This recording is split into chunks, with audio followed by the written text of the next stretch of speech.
Baiklah, saya perwakilan dari kelompok 6. Di sini kami akan menjelaskan materi dari buku yang telah diberikan, yaitu untuk membahas bab 12, 13, dan bab 14.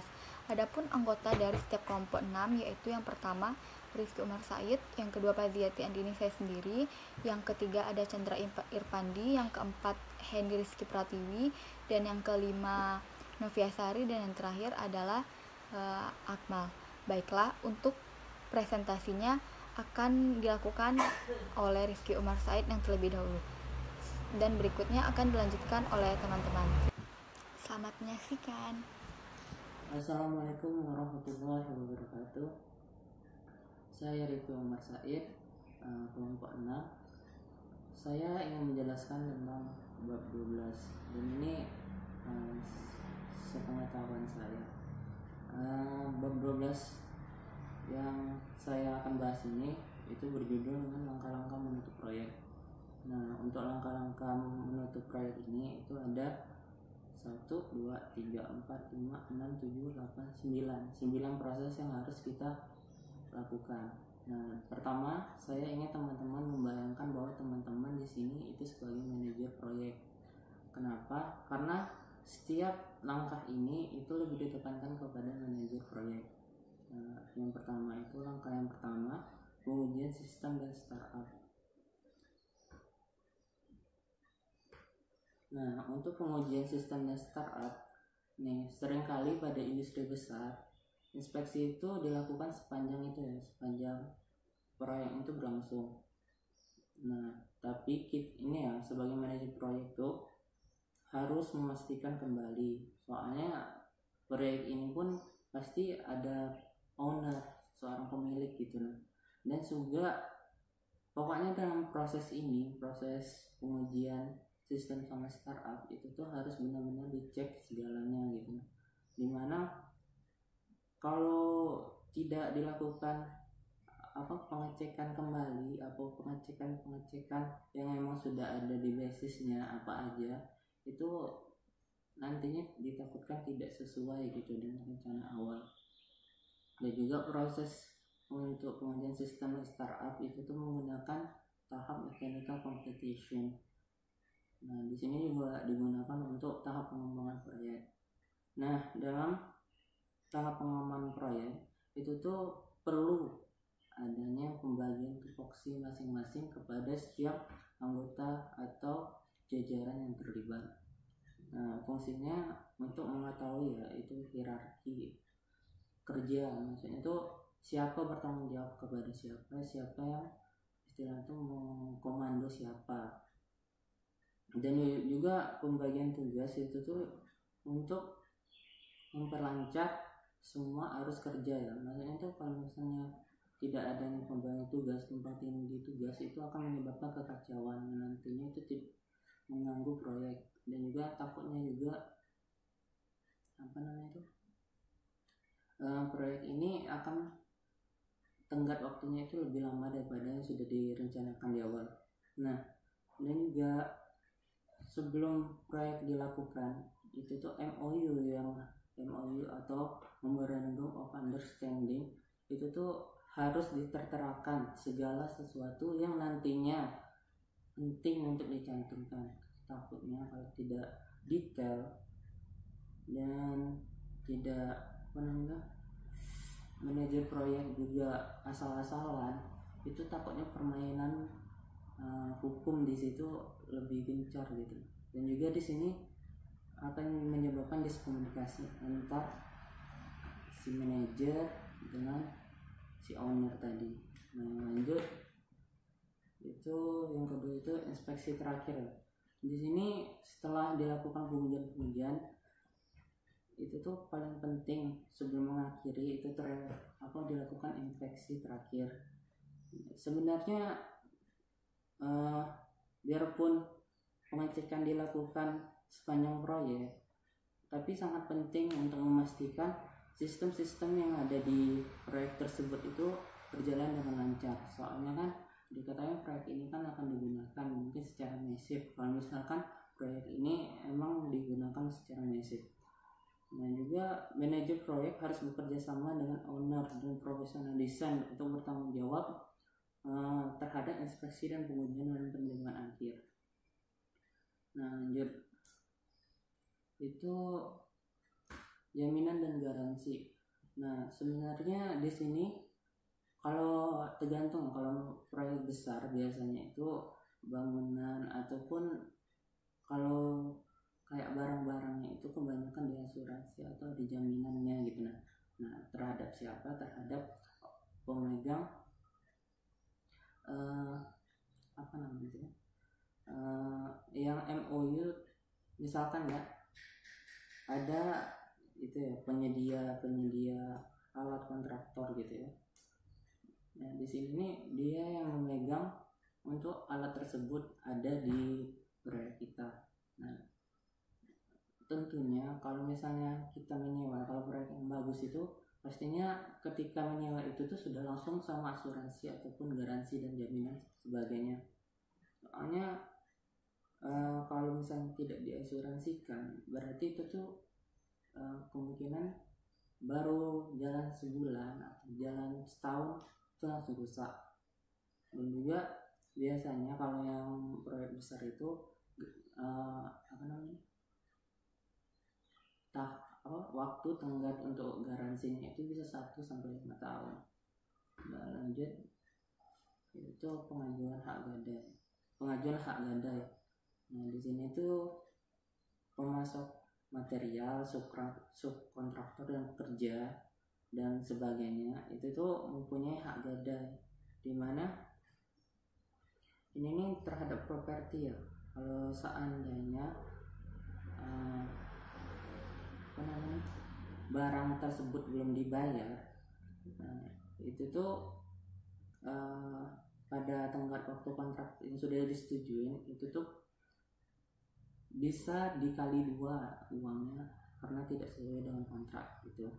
Nah selama konstruksi juga pemilik dapat menahan pembayaran dari kontraktor umum untuk menutup rekening atau hak gadai. Kondisi umum sebagian besar dan semua tingkatan subkontraktor untuk menyediakan pelepasan hak gadai atau semua tenaga kerja dan material menjadi hak gadai.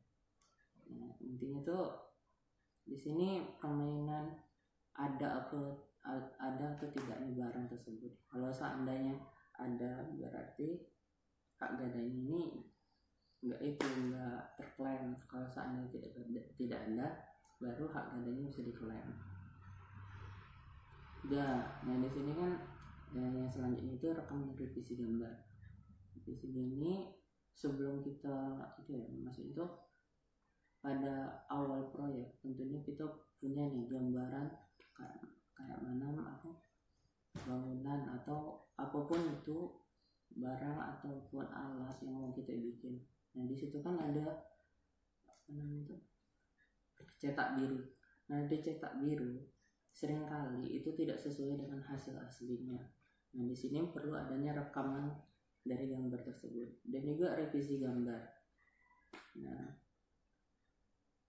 di sini paling tidak yang gambar awal tadi atau revisi gambar itu harus menyerupai gambar dan juga tidak terlalu banyak perubahan. Dan juga di sini harus ada persetujuan dari semua pihak yang terlibat. Maksudnya itu yang atas itu desainer dan owner sama manajer proyeknya untuk perubahannya sesuai kondisi. Selanjutnya itu mengecek daftar tugas, list apa aja yang sudah ya. Nah di sini sebagai manajer proyek kita tuh harus mengecek apa aja yang sebenarnya sudah dilakukan, yang sudah sesuai. Dan di sini juga menggunakan metode CM atau dalam bahasa Indonesia itu pembangunan manajemen. Tugas manajer konstruksi dilakukan oleh salah satu dari pemilik atau perancang. Dan selanjutnya pembersihan proyek. Di sini kan tentunya dalam masa pembangunan proyek itu kan pastinya banyak file. Nah di file ini untuk file yang dianggap tidak penting itu tuh alangkah baiknya dimusnahkan. Maksudnya itu dibakar gitu. Jadinya tidak menyebabkan takutnya itu ada pemanfaatan file tersebut di kedepannya. Dan file-file yang dianggap penting itu harus disimpan dengan rapi. Soalnya takutnya kalau kedepannya terjadi apa-apa, kita tuh memerlukan bukti dan file itu adalah buktinya. Lanjut. Nah, itu ada kritik proyek dan evaluasi. Nah, setelah yang sebelum bagian-bagian sebelum itu langkah-langkah sebelum yang kita lakukan, itu tuh kita tuh harus mengevaluasi kembali. Nah, cara evaluasinya itu kita sebagai manajer proyek kan tentunya atasan nih. Alangkah baiknya itu tuh dari anak buah dulu, maksudnya itu dari anggota yang ada di proyek tersebut, evaluasi, dan juga diharapkan adanya juga kritik dari masyarakat sekitar supaya kita tuh istilahnya tuh tahu dan kondisi yang ada di sekitar kita dan apa aja. Dan juga di sini cuma saran pemeliharaan mungkin, soalnya kalau misalnya saran yang terlalu berat untuk diaplikasikan itu akan memerlukan dana lagi gitu. Nah, jadi lebih alangkah baiknya tidak dilakukan. Jadi cuma saran-saran untuk pemeliharaan aja yang diambil. Nah, selanjutnya kalau sudah selesai nih evaluasi, nah penting kalau sudah selesai semua proyeknya itu dilakukan, Islam itu kayak kalau ibarat di Islam itu silaturahmi kembali gitu ya, kayak acara open house ya, si owner sama si manajer proyeknya. Soalnya di sini nih istilahnya tuh kita tuh melakukan pertemuan ini bukan hanya itu ya silaturahmi aja, tapi juga untuk mendiskusikan kembali apa aja dan bagaimana kedepannya proyek yang sudah selesai ini. Dan juga mungkin di sini kita bisa mengetahui kekurangan yang belum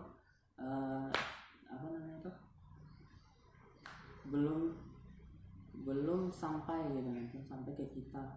Tahu-tahu waktu pas pertemuan ini mungkin ada lagi kembali gitu. Nah, dan setelah ini pun juga kesepakatan sudah selesai dan diharapkan kedepannya proyek yang kita bikin itu bermanfaat ataupun menghasilkan ataupun bermanfaat. Sekian, terima kasih. Ya sudah. Assalamualaikum warahmatullahi wabarakatuh. Perkenalkan, nama saya Faziati Andini. Saya akan melanjutkan materi dari teman saya Rizky Umar Said yang sudah menjelaskan bab 12. Saya akan melanjutkan dengan bab 13, yaitu manajemen keterampilan pribadi, tantangan dan peluang. Ada banyak tantangan dalam melakukan sebuah proyek. Jika selesai kita menjalankan sebuah proyek, kita akan merasakan sejumlah kepuasan tersendiri dan kebanggaan tersendiri jika selesai. Secara umum, masalah tampaknya jauh lebih serius setelah proyek selesai daripada pengerjaan proyek. Orang-orang sukses mengubah tanggung jawab menjadi peluang. Terlepas dari beberapa sulitnya suatu masalah muncul, selalu ada cara untuk menyelesaikannya. Setelah menyelesaikan proyek, sebagian besar manajemen proyek dengan antusias siap untuk memulai proyek baru. Mereka menggantikan proyek berikutnya dan memulai kesepakatan baru untuk menjalankan sebuah proyek. Pelajaran yang dipetik dari proyek sebelumnya, sebagian besar manajemen atau manajer setuju bahwa mereka senang melakukan pekerjaan atau kerjasama yang baik. Adapun dari bab ini, yang pertama itu menggunakan inovasi baru. Bab-bab sebelumnya dari buku ini menjelaskan konsep, metode, alat, dan teknik yang telah berhasil digunakan untuk mengelola proyek-proyek teknik dan konstruksi. Metode telah dikembangkan dan digunakan oleh para insinyur yang terlibat aktif dan praktik manajemen proyek saat ini. Namun, agar efektif setiap manajer proyek harus menyadari teknologi baru yang dapat memajukan konsep yang telah disajikan dalam buku ini. Teknologi baru terkadang ditentang oleh orang-orang sampai mereka bisa membuktikannya. Seringkali teknologi tersebut tersedia tetapi tidak digunakan oleh orang-orang. Terkadang menolak perubahan juga banyak orang-orang yang tidak percaya untuk menggunakan inovasi baru dan tetap bertahan pada inovasi ataupun tidak mengembangkan inovasi. Manajer proyek yang berhasil harus menilai teknologi baru dan merancang metode inovatif untuk membangun atau mengembangkan teknologi baru guna meningkatkan proses manajemen proyek. Penggunaan komputer adalah salah satu contoh yang baik dan adaptasi dari teknologi baru. Ketika pertama kali diperkenalkan, beberapa individu hanya menganggap komputer sebagai alat yang digunakan untuk alat teknis ilmiah, sedangkan komputer dapat kita gunakan untuk hal-hal yang lebih baik dan memudahkan pekerjaan. Internet juga salah satu yang dijadikan sebagai fasilitator untuk alat komunikasi secara suara, email. Sekarang juga dapat membawa lampiran klip audio atau video yang dibuat dengan kamera digital, still atau video. Perangkat keras dan lunak yang murah juga diinginkan dua atau lebih penggunaannya untuk melakukan telekonferensi secara online atau memungkinkan penggunaan untuk mendapatkan umpan video langsung dari kamera online. Ketika teknologi baru dikembangkan, manajer proyek harus responsif terhadap aplikasi-aplikasi yang potensial untuk merancang metode untuk mengubah teknologi guna meningkatkan efisiensi sebuah manajemen proyek. Selanjutnya ada aspek manusia. Di bab 13 ini, sistem manajemen suatu proyek sangat berfungsi sebagai panduan untuk koordinir keseluruhan dan seluruh proyek. Namun beberapa penyempurnaan dan modifikasi sistem terkadang diperlukan untuk proyek tertentu. Orang adalah satu-satunya sumber daya yang memiliki kemampuan untuk mendeteksi masalah yang melakukan penyesuaian dan diperlukan untuk mendeteksi masalah-masalah dan melakukan penyesuaian yang diperlukan untuk berhasil mengelola suatu proyek. Dengan demikian, seseorang manajer proyek tidak boleh hanya bergantung pada sistem manajemen suatu proyek. Dia harus mengabaikan pentingnya orang-orang yang bergaul dengan suatu proyek. Untuk meringkas, manajemen proyek yang berhasil dapat digambarkan sebagai komunikasi yang efektif antara orang-orang yang melakukan pekerjaan yang diperlukan untuk menyelesaikan sebuah proyek. Manajemen proyek atau pekerjaan yang diperlukan untuk menyelesaikan proyek apapun membutuhkan koordinir dari pekerjaan individu yang masing-masing menyediakan bidang spesialis masing-masingnya. Manajer proyek yang sukses harus menjadi perencana, pendidik, komunikator yang baik. Seseorang manajer harus mengembangkan sistem kontrol proyek yang melindungi proyek dari kesalahan besar merupakan bencana besar maupun mentolerir kesalahan-kesalahan kecil yang tidak diinginkan terjadi. Beberapa orang merasa lebih mudah meminta manajer daripada memutuskan diri sendiri karena manajer sulit untuk membuat semua keputusan. Seseorang manajer proyek harus secara jelas mendefinisikan pekerjaan yang harus diberikan kepada setiap orang untuk menjalankan tugas dari setiap pekerjaannya. Selanjutnya itu menugaskan kerja. Manajemen proyek melibatkan mengkoordinasi pekerja daripada melakukan pekerjaan. Oleh karena itu, manajer proyek mendelegasikan pekerjaan kepada anggota tim proyek guna menugaskan pekerjaan kepada orang lain, mendelegasikan wewenang dan tanggung jawab kepada orang tersebut untuk menyelesaikan pekerjaan dan membuat keputusan yang mungkin diperlukan. Namun membuat keputusan yang mungkin diperlukan, mendelegasikan wewenang, tanggung jawab dan pengambilan keputusan tidak serta-merta langsung menyebabkan manajemen proyek itu melepaskan kendali. Seseorang manajer proyek tidak dapat menentukan tingkat delegasi yang berbeda, seperti menyelesaikan pekerjaan serta untuk memperoleh hasil. Selanjutnya yaitu ada motivasi. Seorang manajer proyek harus merancang metode untuk memotivasi masing-masing tipe orang-orang. Setiap tim proyek memberikan keahlian yang diperlukan untuk menyelesaikan sebuah proyek. Biasanya anggota tim individu ditugaskan ke proyek dari berbagai departemen disiplin oleh pengawas masing-masing yang sudah ditetapkan. Meskipun setiap orang bekerja untuk proyek tersebut, setiap orang dapat melapor kepada penyelia yang berbeda. Oleh karena itu, manajer proyek sebagai pemimpin dari proyek ditempatkan dalam situasi untuk memotivasi setiap individu yang benar-benar melapor kepada atasan ataupun kepada penanggung jawabnya. Dengan demikian, manajer proyek harus mengembangkan metode-metode yang efektif untuk memberi motivasi kepada setiap anggota timnya, mulai dari metode tradisional dalam promosi jabatan atau gaji. Banyak manajer yang percaya bahwa uang adalah motivator terbaik untuk setiap individu. Teori ini mengusulkan bahwa seseorang berusaha untuk memenuhi kebutuhan hidup dasar, mulai dari makanan, pakaian, dan tempat tinggal.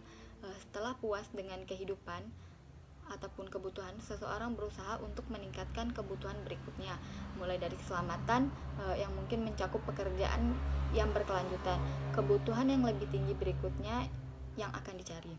Seseorang manajer proyek harus berusaha mengidentifikasi kebutuhan orang-orang yang terlibat dalam suatu proyeknya, sehingga dapat memotivasi dengan baik mereka secara efektif. Hal ini sulit dilakukan selama kegiatan sehari-hari, hingga terkadang diinginkan untuk bergaul dengan individu di luar lingkungan kerja. Baiklah, itu adalah materi yang dapat saya sampaikan. Untuk materi selanjutnya akan dilanjutkan oleh teman saya. Terima kasih. Assalamualaikum warahmatullahi wabarakatuh. Perkenalkan, saya Chandra Irpandi, NIM M1B117016, mahasiswa Teknik Kimia Universitas Jambi, angkatan 2017, semester 6.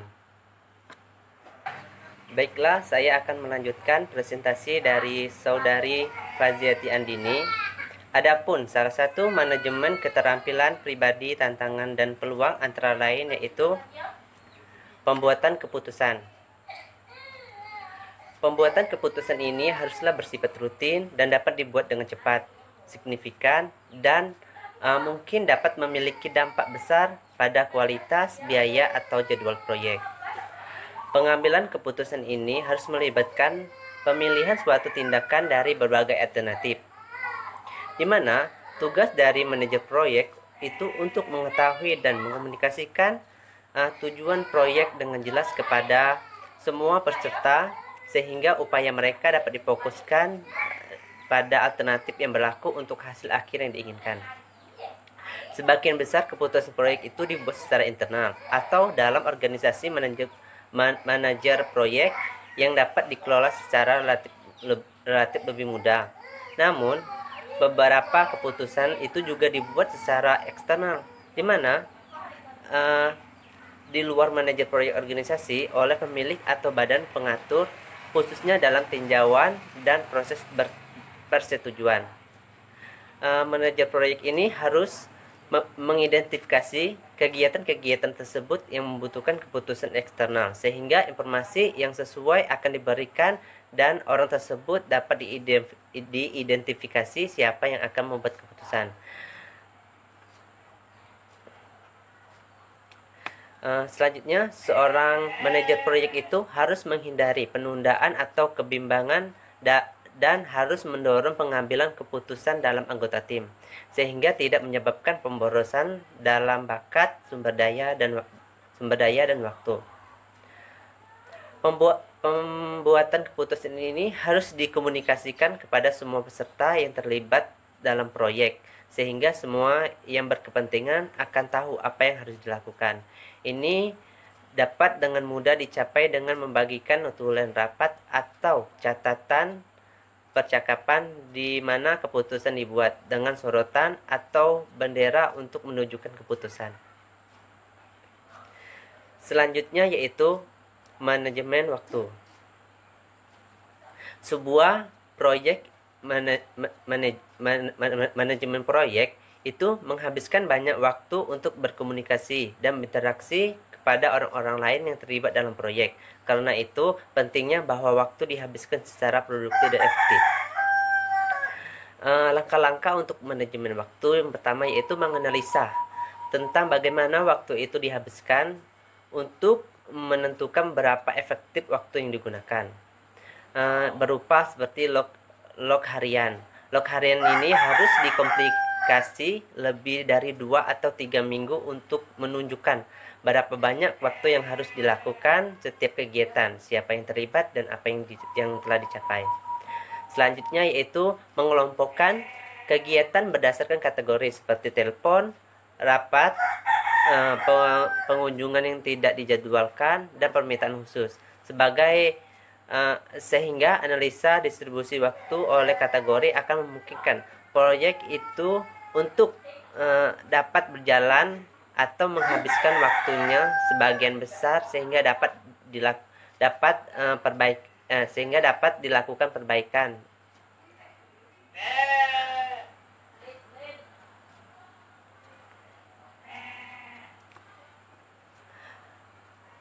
Pemborosan waktu yang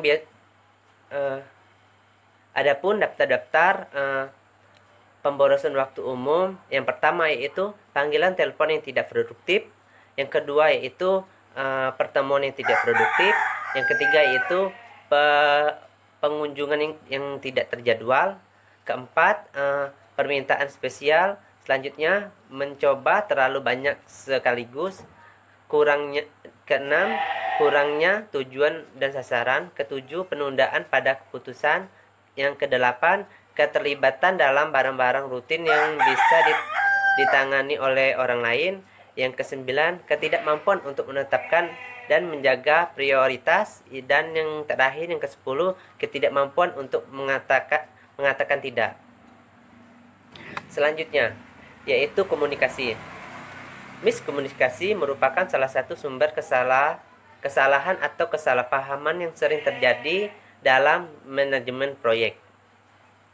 Komunikasi ini dapat berbentuk lisan, baik itu berbicara atau mendengarkan, ataupun tertulis, baik itu keduanya menulis atau membaca.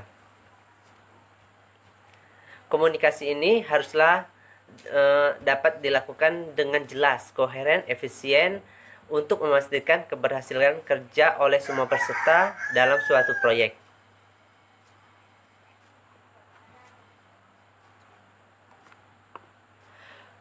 Komunikasi ini termasuk dari percakapan, rapat, risalah, korespondensi, laporan, dan presentasi. Sebagian besar dari manajemen proyek ini itu diselesaikan dengan pertukaran informasi di antara anggota tim, di mana pertukaran informasi ini secara informal dapat mempengaruhi ruang lingkup anggaran atau jadwal yang harus didokumentasi dalam bentuk tertulis catatan pada pertemuan tim terjadwal berikutnya.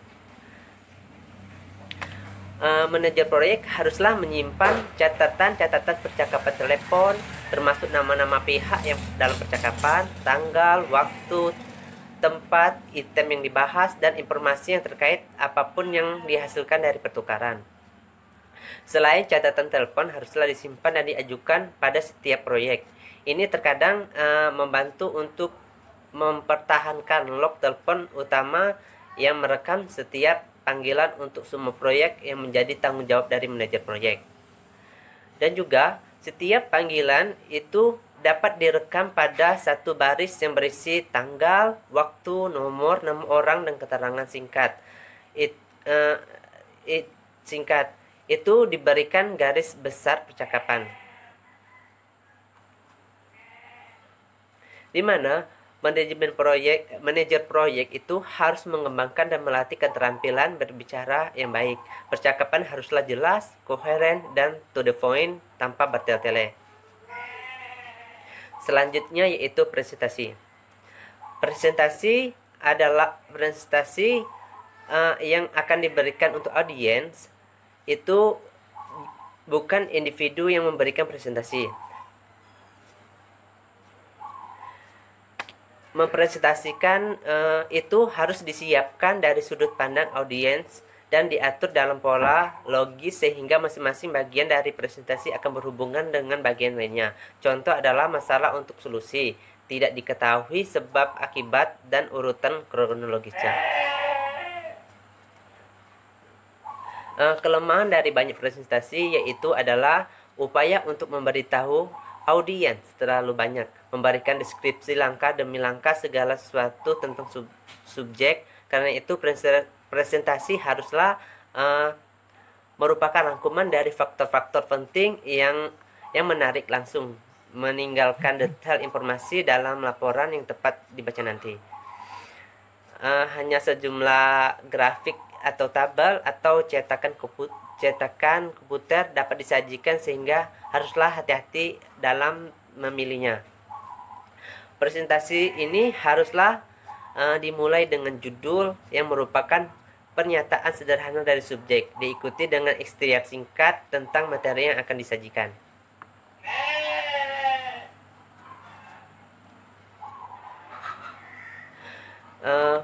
Selanjutnya, presentasi itu haruslah dirangkum di bagian akhir seperti yang disampaikan audien. Tujuan dari presentasi di awal juga waktu yang memadai harus diizinkan untuk pertanyaan atau jawaban di akhir presentasi. Selanjutnya yaitu pertemuan.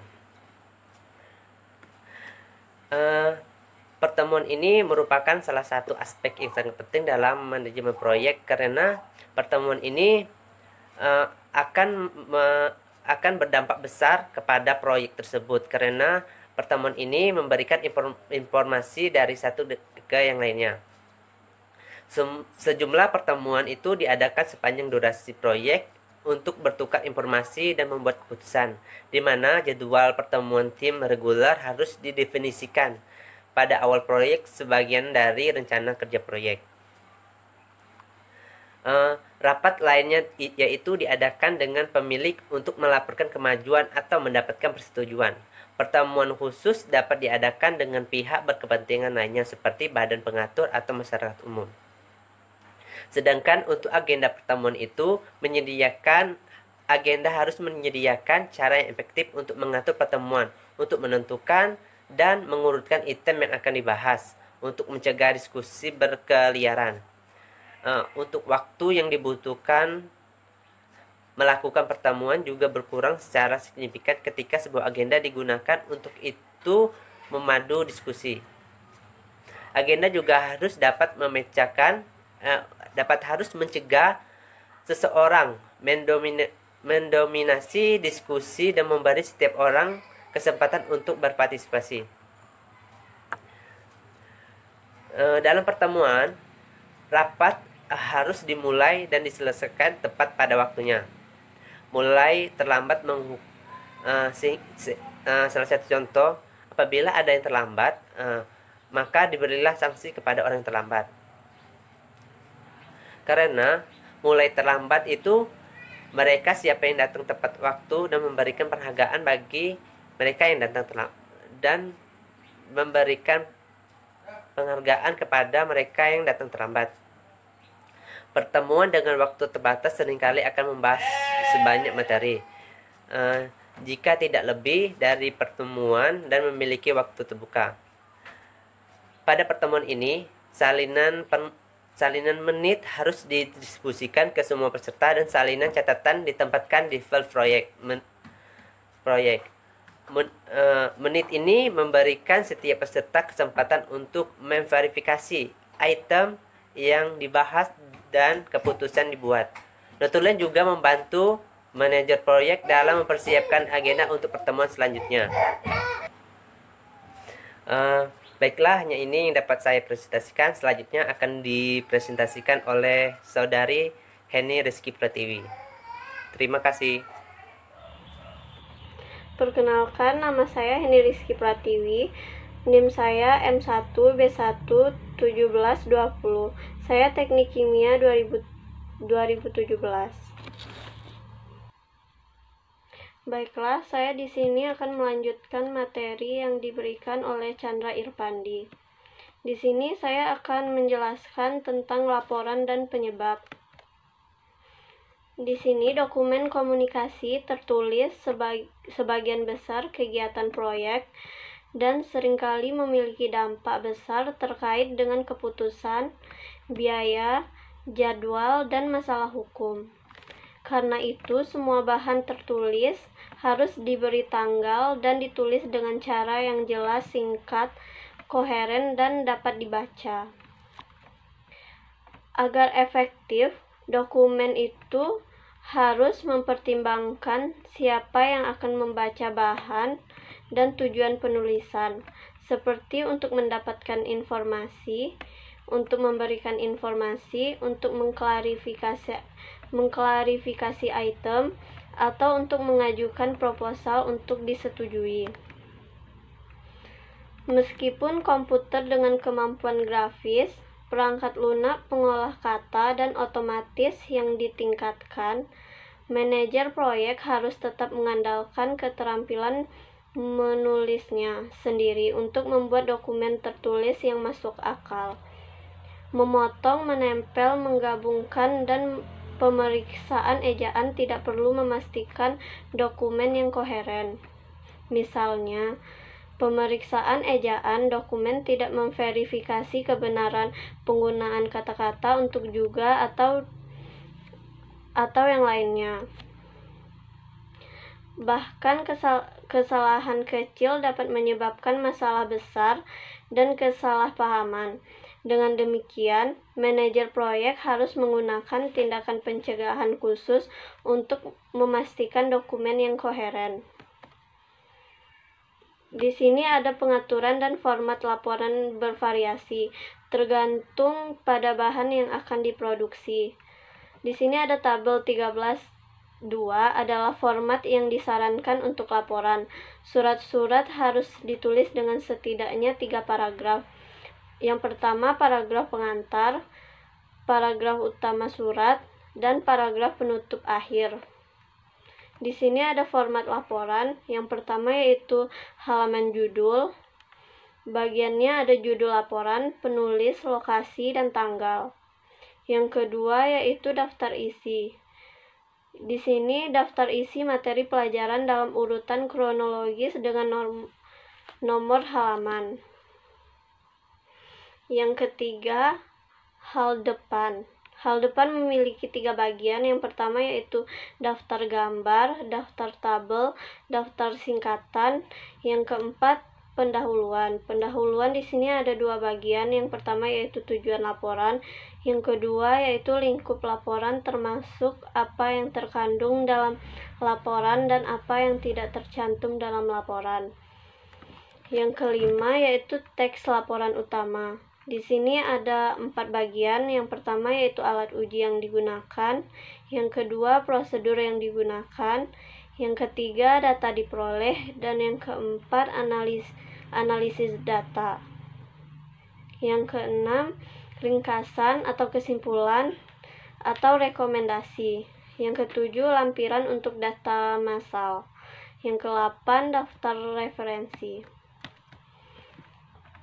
Di sini juga ada format surat. Yang pertama itu paragraf pengantar. Ada 2 bagian. Yang pertamanya nyatakan tujuan surat. Yang kedua nyatakan bagaimana surat itu muncul. Yang kedua bagian utama dari surat. Yang pertama itu 1 atau lebih paragraf yang mencakup materi pelajaran. Yang kedua, data massal harus ditempatkan dalam lampiran atau selungkup terpisah. Yang ketiga, paragraf akhir. Di sini ada 3 bagian. Yang pertama, ringkasan dan kesimpulan. Yang kedua, tinggal undangan terbuka untuk tindak lanjut dari pembaca. Yang ketiga yaitu tutup dengan kalimat niat baik terakhir seperti terima kasih atas pertimbangan Anda dalam masalah ini. Yang keempat yaitu paragraf pengantar seperti yang pertama. Yang kedua, latar belakang. Latar belakang ini yang cukup besar telah diberikan pada konsep Total Quality Management atau TQM yang menekankan kerja tim di semua tingkatan organisasi untuk meningkatkan kualitas proyek dan mencapai kepuasan pelanggan yang maksimal. Sebagian besar dari perhatian ini adalah karena keberhasilan penerapan TQM dalam industri manufaktur dan elektronik, khususnya di Jepang, di mana konsep TQM, di mana pada awal 1950-an, filosofi TQM berkonsentrasi pada peningkatan proses, keterlibatan pelanggan dan pemasok, kerja tim dan pelatih untuk mencapai kepuasan pelanggan, efektivitas biaya, dan pekerjaan berkualitas bebas cacat. Banyak artikel dan buku telah ditulis yang menggambarkan TQM dan metode penerapan TQM, yang menunjuk pada karya Deming dan Juran. Pada tahun 1986, Dr. Deming menerbitkan sebuah buku berjudul Out of the Crisis yang mendefinisikan 14 poin atau langkah untuk mencapai kualitas. Di sini ada tabel 14.1 adalah ringkasan singkat dari 14 teori manajemen Deming. Di sini saya akan menjelaskan yang pertama, menciptakan keteguhan tujuan untuk peningkatan produk dan layanan. Ini termasuk solusi langsung untuk masalah saat ini dan perencanaan jangka panjang untuk masa depan. Yang kedua, adopsi filosofi baru.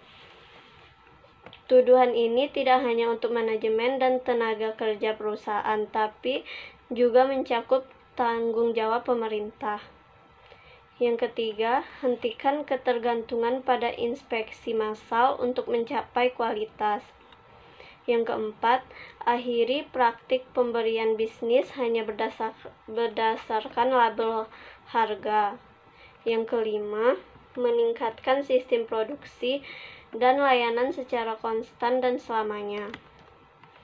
Yang keenam, latih pelatihan di tempat kerja. Yang ketujuh, mengadopsi dan melembagakan kepemimpinan. Yang ke-8, usir rasa takut.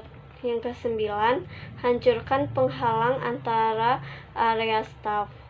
Yang ke-10, hilangkan slogan, desakan, dan target untuk angkatan kerja. Yang ke-11, hilangkan kuota numerik untuk angkatan kerja dan sasaran numerik untuk manajemen. Yang ke-12, singkirkan penghalang yang merampok kebanggaan orang akan pengerjaan. Yang ke-13, melembagakan program pendidikan dan pengembangan diri yang kuat untuk semua orang. Yang ke-14, yang terakhir, yaitu ambil tindakan untuk menyelesaikan transformasi. Di sini ada Institut Industri Konstruksi atau CII. Adalah sebuah organisasi penelitian nasional yang didirikan sebagai hasil dari studi gugus tugas efektivitas biaya industri konstruksi dan bisnis roundtable. Tujuan CII adalah untuk meningkatkan efektivitas biaya industri konstruksi dengan mengidentifikasi kebutuhan penelitian, melakukan penelitian, dan membantu dalam implementasi hasil. CII membentuk satuan tugas manajemen mutu untuk melakukan penelitian di industri konstruksi untuk mengidentifikasi atribut organisasi dan teknik manajemen mutu yang telah dianggap efektif dalam industri konstruksi. Tujuan dari gugus tugas adalah untuk mengidentifikasi alasan keefektivitas atribut, bagaimana mereka dikembangkan dan diimplementasikan, dan untuk merekomendasikan pedoman umum untuk menerapkan peningkatan manajemen mutu dalam industri konstruksi.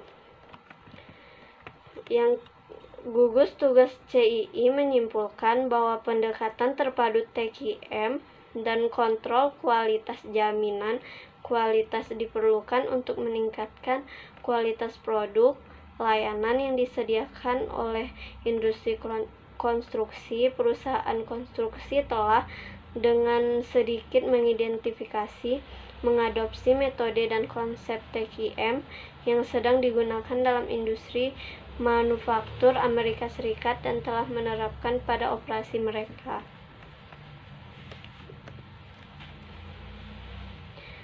Baik, sekian yang dapat saya sampaikan. Perkenalkan, saya Novia Sari, NIM M1211728, Teknik Kimia 2017. Sini saya akan melanjutkan penjelasan materi dari Heni Rizky Pratiwi. Baiklah, materi yang pertama yang akan saya jelaskan yaitu tentang kepuasan pelanggan. Kepuasan pelanggan merupakan salah satu tujuan utama dari Total Quality Management atau TQM. Kepuasan pelanggan dan peningkatan berkelanjutan adalah tujuan mendasar dari TQM atau Total Quality Management dan merupakan prinsip-prinsip utama yang menjadi dasarnya. Semua upaya yang dilakukan pada TQM diarahkan menuju target pemuasan pelanggan yang terus-menerus memperbaiki metode dan prosedur saat ini yang mengatur kerja. Kedua prinsip ini merupakan prinsip yang saling tergantung dan dicapai untuk melalui elemen-elemen dari TQM. TQM sendiri mempunyai pengertian yaitu filosofi manajemen yang efektif untuk menentukan kebutuhan klien dan menyediakan kerangka kerja, lingkungan, dan budaya untuk bertemu dengan biaya serendah mungkin. Agar tujuan dari kepuasan pelanggan bisa tercapai yaitu dengan memastikan kualitas pada setiap tahap dalam proses konstruksi, dari konsepsi hingga penyelesaian untuk kualitas produk akhir dapat dilakukan dengan sebaik mungkin. Materi selanjutnya yaitu peningkatan kontinual. Untuk mencapai TQM, manajemen memiliki dua fungsi. Yang pertama, untuk mempertahankan dan secara bertahap meningkatkan metode dan prosedur saat ini melalui kontrol proses. Dan yang kedua yaitu untuk mengarahkan upaya yang diperlukan untuk mencapai kemajuan teknologi, utama dalam rekayasa dan proses konstruksi melalui inovasi. Peningkatan dan fungsi pemeliharaan tambahan dicapai melalui perbaikan dan kontrol proses. Di setiap organisasi teknik dan konstruksi, ada proses di mana semua pekerjaan diselesaikan. Setiap fase konstruksi proses, dari desain konseptual ke proyek penutupan, itu sendiri adalah proses. Baiklah, di sini terdapat gambar siklus PDCA. PDCA sendiri memiliki 4 proses, yaitu plan, yaitu untuk merencanakan sesuatu kegiatan. Do, yaitu melakukan perencanaan pada proses sebelumnya. Check merupakan pengecekan kembali pada proses yang direncanakan sebelumnya. Act itu merupakan tindakan dari rencana pada awal sebelumnya yang telah dilakukan pengecekan pada sebelumnya.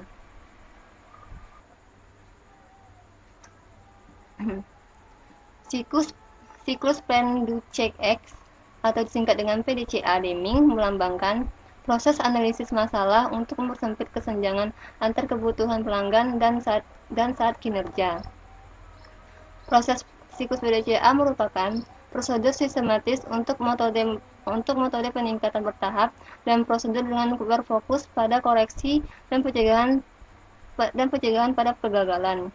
Ini tercapai dengan menghilangkan akar penyebab masalah dan terus membangun dan merevisi standar. Siklus PDCA sendiri memiliki 4 proses, yang mana pada slide sebelumnya sudah saya jelaskan pada gambar siklus PDCA, yaitu ada 4 proses. Yang pertama yaitu plan, rencana, yang kedua do, melakukan, yang ketiga check, memeriksa, dan yang keempat tindakan, act. Keempat proses siklus PDCA terjadi dari waktu ke waktu yang terus-menerus diputar. Siklus ini dapat diterapkan pada semua proses dan sistem PDCA individu, organisasi, dan fungsi dapat diintegrasikan dan dirotasikan bersama.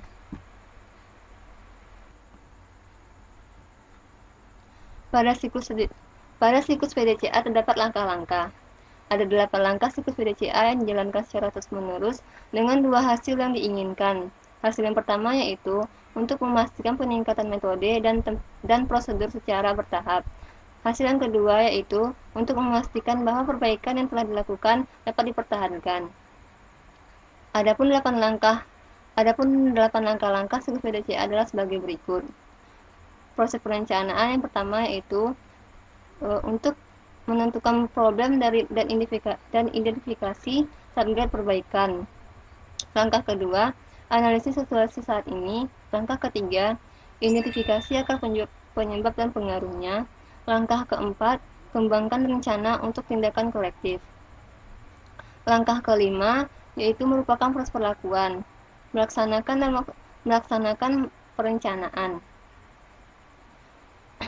Langkah keenam, konfirmasikan hasil dari rencana yang dijalankan dengan membandingkan perencanaan pada target semula. Langkah ketujuh, standarisasi langkah-langkah yang diperlukan untuk mencegah terulangnya masalah. Langkah yang terakhir yaitu langkah ke-8, ulangi proses dengan mempertimbangkan masalah yang tersisa atau peluang perbaikan dalam tahap perencanaan berikutnya.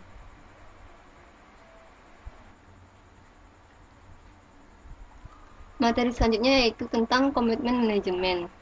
TQM hanya dapat berhasil di bawah sistem manajemen senior yang jujur dan perhatian dengan kesejahteraan jangka panjang perusahaannya. Filosofi ini melakukan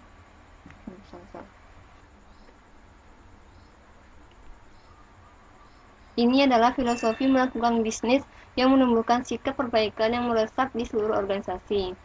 Manajemen senior harusnya memiliki sikap-sikap ini dalam mengaplikasikannya ke dalam perusahaan.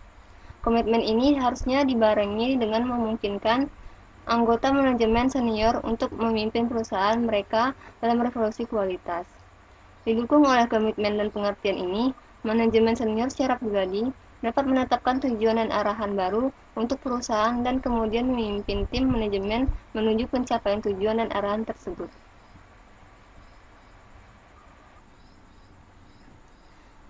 Materi selanjutnya yaitu tentang latihan. Menggunakan konsep TQM, kualitas menjadi tanggung jawab semua orang, dan pelatihan rencana harus ditargetkan untuk setiap level perusahaan. Harus ada yang disesuaikan rencana pelatihan untuk manajemen, insinyur, teknisi rumah, dan lapangan staf kantor, personal pendukung, dan tenaga lapangan. Upaya pelatihan harus mencakup instruksi dalam dasar TQM yaitu sebagai berikut: sebab dan akibat analisis, pemecahan masalah tim, komunikasi dan interaksi interpersonal, metode statistik dasar, dan biaya pengukuran kualitas. Orientasi konsep dasar dan prosedur TQM memberi karyawan dasar pengetahuan yang dapat dihubungkan dengan instruksi dari topik yang lebih teknis. Konsep itu dan prosedur masing-masing ahli kualitas diperlukan dalam orientasi ini. Tetapi mereka tidak cukup dalam diri mereka sendiri. Pendekatan yang berbeda saling tergantung dan harus digabungkan dan disesuaikan agar sesuai dengan organisasi yang menjadi tujuan mereka yang dimaksudkan.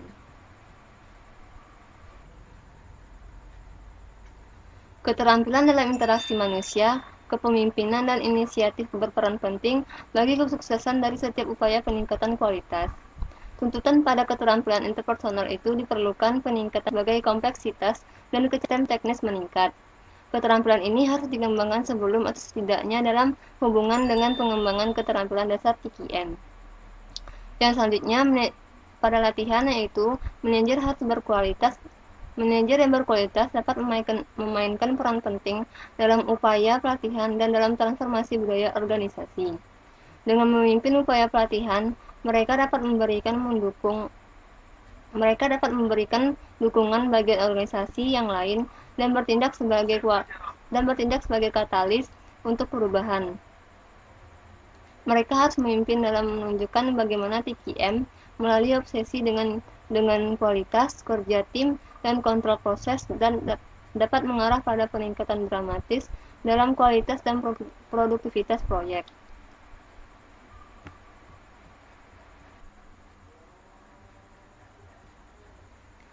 Pelatihan tidak boleh terbatas pada masalah teknis dan konsep, tetapi juga harus mengatasi masalah perilaku manusia.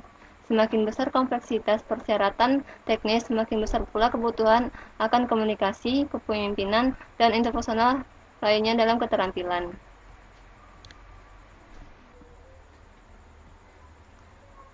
Pelatihan ini harusnya dilakukan oleh para manajer dan rekan sejawat mereka yang dilatih.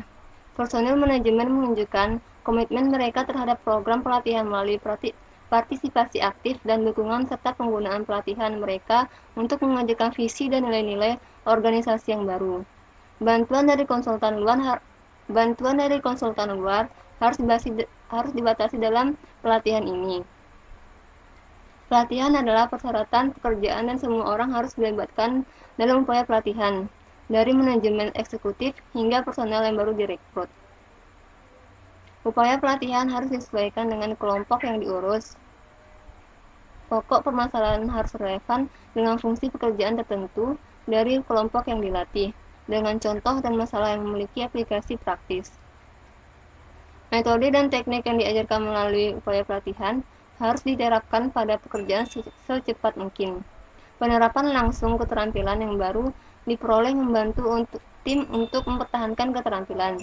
Karena begitu masalah diselesaikan di lapangan, antusiasme untuk metode baru akan meningkat. Pelatihan lanjutan sangat penting. Pelatihan ulang tim kerja harus menjadi bagian dari keseluruhan rencana, pelatihan, dan persyaratan pekerjaan untuk setiap individu.